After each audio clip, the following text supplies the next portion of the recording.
ఆధునిక ఉద్యోగ అవకాశాల్లో ఎదురయ్యే సవాళ్లను అధిగమించేలా విద్యార్థులను సిద్ధం చేస్తామని ధనిక భారత్ విద్యా సంస్థల డైరెక్టర్ బాలలత అన్నారు. అయితే నేటి యువత ఏఐ క్వాంటిటీ సరికొత్త సాంకేతికత పరిజ్ఞానాన్ని అందిపుచ్చుకోవాల్సిన అవసరం ఉందని ఆమె స్పష్టంగా చేశారు. ఇక స్థానికంగా ఆనంద్ రీజెన్సీని పందిరి హాల్లోని విద్యార్థులు తల్లిదండ్రుల కోసం నిర్వహించినటువంటి అవగాహన కార్యక్రమంలోని ఆమె మాట్లాడుతూ విద్యార్థులు కేవలం ఉద్యోగం సాధించి సంతృప్తి చెందకుండా తామే 10 మందికి ఉద్యోగాలు ఇచ్చే స్థాయికి ఎదగాలని సూచించారు.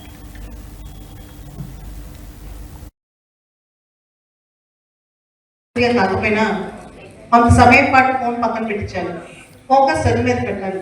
మెయిన్గా మా ధనిక్ భారత్ మిషన్ ఒక రీజన్ ఏమండి, పిల్లల్లో ఫోకస్ పెంచడం, కాన్సన్ట్రేషన్ పెంచడం. దీనికి ప్రత్యేకంగా మీరు చూస్తే మన పిల్లల్లో 8 సెకండ్ల కన్నా ఒక విషయం మీద ఎక్కువ ఫోకస్ ఉండట్లేదు. కాబట్టి బ్రీతింగ్ టెక్నిక్స్ కావచ్చు, మైండ్ సెట్ టెక్నిక్స్ కావచ్చు నేర్పిద్దామని ప్లాన్ అనమాట. సో దానికోసమే మీ ఆలోచనే మా ఆలోచన కూడా. Thank you. కాకపోయినా కొంత సమయం పాటు ఫోన్ పక్కన పెట్టించాలి. ఫోకస్ చదువు మీద పెట్టాలి. మెయిన్గా మా ధనిక్ భారత్ మిషన్ ఒక రీజన్ ఏమండి, పిల్లల్లో ఫోకస్ పెంచడం, కాన్సన్ట్రేషన్ పెంచడం. దీనికి ప్రత్యేకంగా మీరు చూస్తే మన పిల్లల్లో 8 సెకండ్ల కన్నా ఒక విషయం మీద ఎక్కువ ఫోకస్ ఉండట్లేదు. కాబట్టి బ్రీతింగ్ టెక్నిక్స్ కావచ్చు, మైండ్ సెట్ టెక్నిక్స్ కావచ్చు నేర్పిద్దామని ప్లాన్ అనమాట. సో దానికోసమే మీ ఆలోచనే మా ఆలోచన కూడా.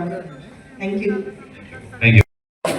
అభ్యర్థులందరికీ కూడా ఎగ్జామ్ సంబంధించి కొన్ని టెక్నిక్స్ చెప్పడం కోసం, కెరీర్ గైడెన్స్ కోసం, ముఖ్యంగా మన తెలుగు రాష్ట్రాల్లో విద్యార్థులకు చాలా టాలెంట్ ఉంది, కానీ దాన్ని మన కెరీర్ పాత్ వైపు మంచుకోవడం కోసం ఇక్కడ రావడం జరిగింది. ప్రత్యేకంగా ఇక్కడ మోటివేషన్ సెషన్ కావచ్చు, ఇవన్నీ ఇవ్వడం జరిగింది. ధనిక్ భారత్ ఇంటర్మీడియట్ కాలేజ్ అనేవి ఎంపీసీ, బైపీసీ, నీట్ కావచ్చు, ఐఐటి కావచ్చు, వీటి మీద ఫోకస్ చేస్తూ విజయవాడ, గుంటూరు, విశాఖపట్నం, హైదరాబాద్లో స్టార్ట్ చేస్తారు.